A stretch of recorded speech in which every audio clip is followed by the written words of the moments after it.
వెనుకబడిన తరగతుల సంక్షేమాన్ని చూస్తున్న మంత్రి గారు సవితమ్మ ఆగిపోయిన మహాత్మా జ్యోతిబా పూలే బాలికల గురుకుల ఆశ్రమ పాఠశాల భవనాన్ని గుమ్మగట్ట మండలం గోనబావి దగ్గర చూసొచ్చారు.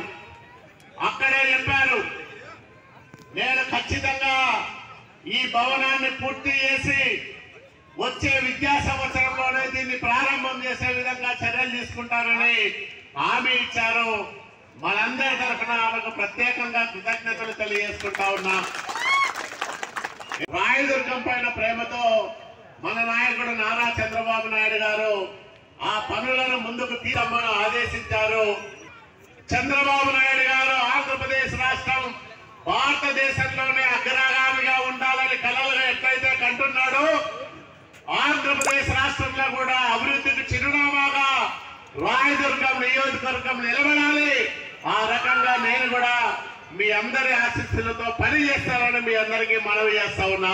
ఇదే కాకుండా అనేక కార్యక్రమాలు మనం ప్రారంభం చేసినవి అర్ధాంతరంగా ఆగిపోయినాయి. కొన్ని ప్రారంభం కాలేదు, కొన్ని మధ్యలో ఆగిపోయినాయి. వాటన్నిటినీ పూర్తి చేస్తానని కూడా మీ అందరికీ నేను మనవి చేస్తా ఉన్నా.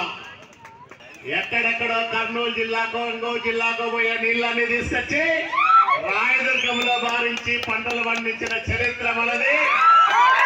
కాబట్టి మీ పంటలకు ఎలాంటి డోకా ఉండదు. కనేకల్లు రెండో పంటకు కూడా నీళ్ళు ఇచ్చే మనవి చేస్తా ఉన్నా. కౌంటింగ్ లో నాయకులంతా ఉన్నారు. కనేకల్లు వస్తుంది మాకు మెజార్టీ వస్తుందని వైసీపీ నాయకులు ఉబ్బి తప్పిపోయితా ఉన్నారు. కనేకల్లు మండలం వస్తానే 5,000 పైచిలకు మెజార్టీ మనకొచ్చింది తప్ప వైసీపీకి రాలేదు.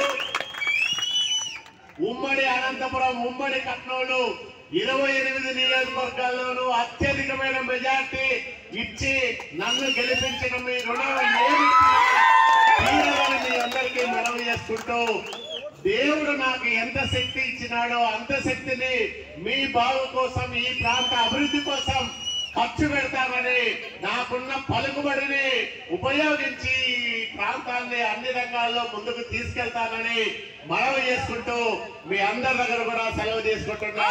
జై హింద్, జై తెలుగుదేశం.